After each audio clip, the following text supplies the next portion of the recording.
اس میں سب مسلمان بنام حسین دودھ شربت پلاتے ہیں اور ہر گونا بام پکا کے نظر سید الشہداء تقسیم کرتے ہیں اور غریب غربا دوست اور اقربا کو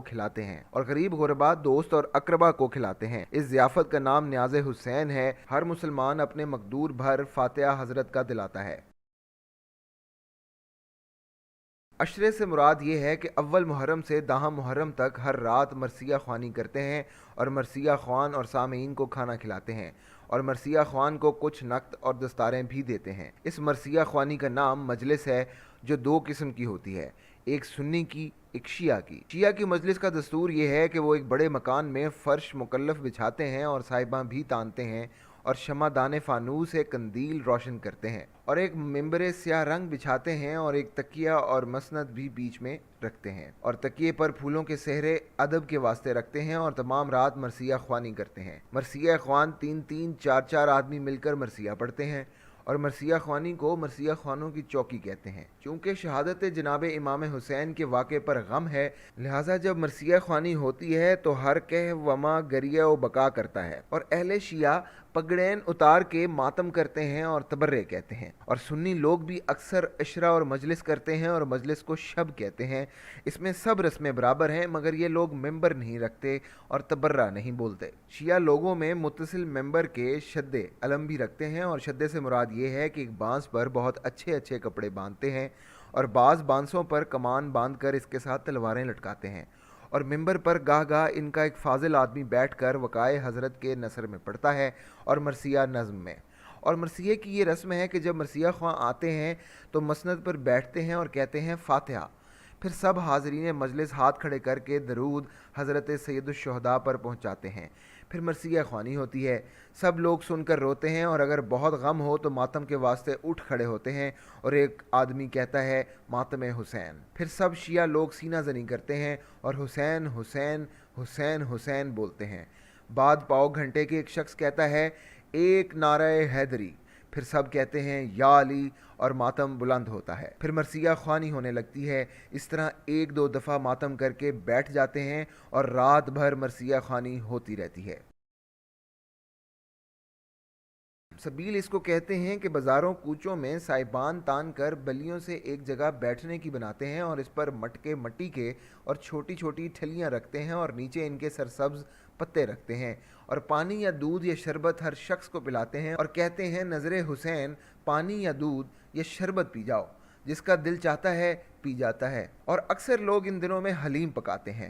حلیم سے مراد ہے کہ مکئی اور گیہوں اور گوشت اور مسالے اور سریت وغیرہ ڈال کر پکاتے ہیں اور سب لوگوں میں تقسیم کرتے ہیں۔ اور بعض شہر میں کیا سنی کیا شیعہ یوں مجلس امام حمام کرتے ہیں کہ پہلے سب دوست آشنا غریب غربا کو کھانا کھلایا اور پھر رات بھر مرثیہ خوانی کرائی۔ فجر کو مجلس برخاست ہوئی، مرثیہ خوانوں کو دستاریں دیں اور نقد بھی کچھ دیا۔ تعزیہ گویا شکل روزہ حسین کی ہے۔ تعزیہ سنی شیعہ سب بناتے ہیں، پھر دوسرے دن تعزیوں کی گشت کرواتے ہیں۔ گشت سے مراد یہ ہے کہ اپنی جگہ سے اٹھا کر سب شہر میں پھرتے ہیں اور پھر اپنے گھر پر لا رکھتے ہیں، اور گشت نہم محرم کو ہوتی ہے۔ بعض دن کو اور بعض رات کو گشت کراتے ہیں، مگر رات کو خرچ مشلوں کا زیادہ پڑتا ہے، اس کو تعزیہ اٹھانا کہتے ہیں۔ اس میں یہ دستور ہے کہ آگے تاشے بجتے ہیں اور بعض اونٹوں پر بڑے نقارے یعنی شترے رکھ کر بجائے جاتے ہیں۔ پیچھے ان کے نشان آدمیوں کے ہاتھ میں اور گھوڑے ہاتھیوں اور اونٹوں پر لے جاتے ہیں اور نکاروں میں سے یہ آواز نکلتا ہے چڑھے دل دل مرے کافر۔ نشانوں کے پیچھے گتکا باز لوگ ہوتے ہیں اور بعد ازاں مرثیہ خواں لوگ۔ اگر رات کا وقت ہو تو مرٹھی اور مشلیں بھی ہوتی ہیں۔ سب سے پیچھے تعزیہ، جس کو تابوت بھی کہتے ہیں، اور تعزیے بہت بڑے بنتے ہیں، بلکہ بڑے تعزیوں پر ہزار روپیہ لگ جاتا ہے، اور ہندوستان میں کئی لاکھ روپیہ ایک تعزیے پر خرچ ہوتا ہے۔ اور گشت کا یہ معمول ہے کہ 1000 آدمی تعزیوں کے ساتھ ہوتے ہیں اور 1000 عورت اور مرد مکانوں پر بیٹھ کر دیکھتے ہیں۔ اب شیعہ لوگ لاہور میں محرم کی 10ویں تاریخ ایک گھوڑا سفید رنگ نکرا نکالتے ہیں، اس پر عربی زین باندھتے ہیں اور اس کے ہرنے سے ذرہ اور خود لٹکاتے ہیں اور 2 تلواریں بھی بشکل ذوالفقار باندھتے اور ایک چادر سفید اس کی پیٹھ پر ڈالتے ہیں اور اس پر لہو کے داغ ڈالتے ہیں اور تیر بھی اس کے کپڑوں میں چھپاتے ہیں۔ اس کے گلے میں بطور دستور عرب ایک دوشالہ باندھتے ہیں اور ایک آدمی آگے سے باغ ڈور اس کی پکڑتا ہے اور سب شیعہ اس کے آگے سر ننگے ہو کر ماتم کرتے ہیں اور مرثیہ خوانی بھی عجیب درد کا وقت ہوتا ہے۔ اگر ہندو دیکھتا ہے تو وہ بھی رو پڑتا ہے۔ اور اکثر شیعہ اور بعض سنی لوگ بطور ماتمداری سیاہ پوش رہتے ہیں اور تیسرے، 21ویں، 30ویں، 40ویں دن فاتحہ دلاتے ہیں۔ قرون وسطیٰ کے برصغیر میں شیعہ اور سنی مل کر محرم مناتے تھے۔ اگرچہ عزاداری کے آداب و رسوم میں کچھ اختلاف پایا جاتا تھا، لیکن اس کی بنیاد پر تصادم نہیں ہوتا تھا۔ اپریل 1802 میں نجد سے جانے والے وہابی لشکر نے کربلا کو تاراج کیا، مزارات تباہ کیے اور 5000 کے قریب شیعہ قتل کر کے ان کے مال و اسباب کو لوٹا۔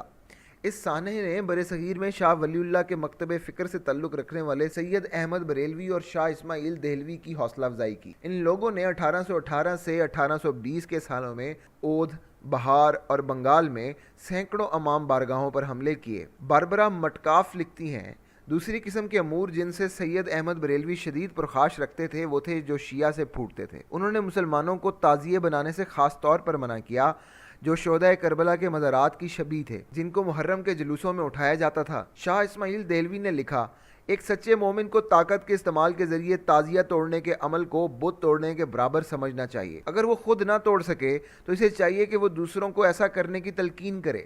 اگر یہ بھی اس کے بس میں نہ ہو تو کم از کم دل میں تعزیے سے نفرت کرنی چاہیے۔ سید احمد بریلوی کے سوانح نگاروں نے بلا شبہ تعداد کے معاملے میں مبالغہ آرائی کرتے ہوئے سید احمد بریلوی کے ہاتھوں ہزاروں کی تعداد میں تعزیے توڑنے اور امام بارگاہوں کے جلائے جانے کا ذکر کیا ہے۔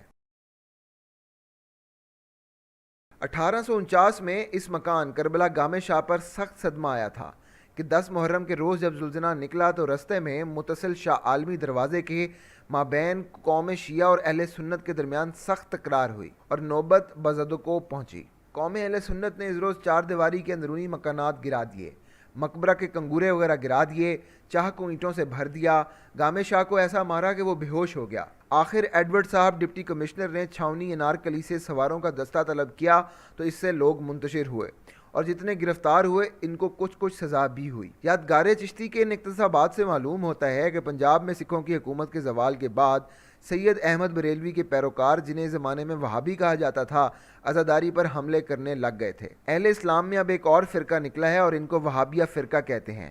اس زمانے میں دیکھتا ہوں کہ اکثر عالم لوگ اس طرف متوجہ ہیں، الیاذ باللہ، خدا ان کے عقائد کو درست کرے۔ کئی لوگ مرثیہ خوان اور کھیلنے والوں کو دستاریں دیتے ہیں اور مرثیہ سن کے خوب روتے ہیں، بعض نافہم سن کر ہنسی کرتے ہیں، اور یہ ماتم کرنا شرع میں بالکل منع ہے۔ ان باتوں سے کئی دفعہ سنی شیعہ میں دنگا فساد ہوتا ہے اور ہر بازار میں لوگ واسطے دیکھنے کے جمع ہوتے ہیں اور گلاب کا عرق اس ذوالجناح پر چھڑکا جاتا ہے، مگر بعض تعصب سے اس کو ہنسی کرتے ہیں۔ بعض لوگ ان کو مدد 4 یار کہتے ہیں اور اکثر اس پہ کشت و خون ہو جاتے ہیں۔ چنانچہ جب میجر کرکر صاحب بہادر لاہور میں ڈپٹی کمشنر تھے تب سنی شیعہ میں بہت فساد ہوا اور بہت لوگ مجروح ہوئے۔ تب سے اب ہمیشہ شہر لاہور میں ڈپٹی کمشنر صاحب اور کوتوال اور تحصیلدار، سب تھانے دار لوگ اور 1-2 کمپنی پلٹن کی اور ایک ملٹری صاحب ایک رسالہ شیعہ لوگوں کی محافظت کے واسطے گھوڑے کے ساتھ ہوتا ہے تاکہ کوئی سنی دست رازی نہ کر سکے، مگر تو بھی وہ لوگ باز نہیں آتے۔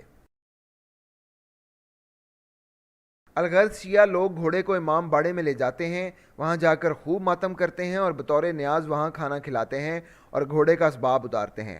شہر لاہور میں امام باڑہ بھاٹی دروازے کے باہر متصل برف کھانے کے ہے، وہاں مدت سے گام شاہ نام شخص فقیر اب تک رہتا ہے۔ اور داہم سفر کو شہر لاہور میں محلہ چابک سنوارا مسجد چینی میں عرس مبارک جناب مولوی غلام حسین صاحب چشتی کا ہوتا ہے۔ یہ مولوی صاحب بڑے معرف آگاہ اور صاحب عبادت اور ریاضت تھے۔ 25 برس حضرت نے استراحت نہیں فرمائی اور مسکینی میں سید السالکین اور فناول فی الحسین تھے۔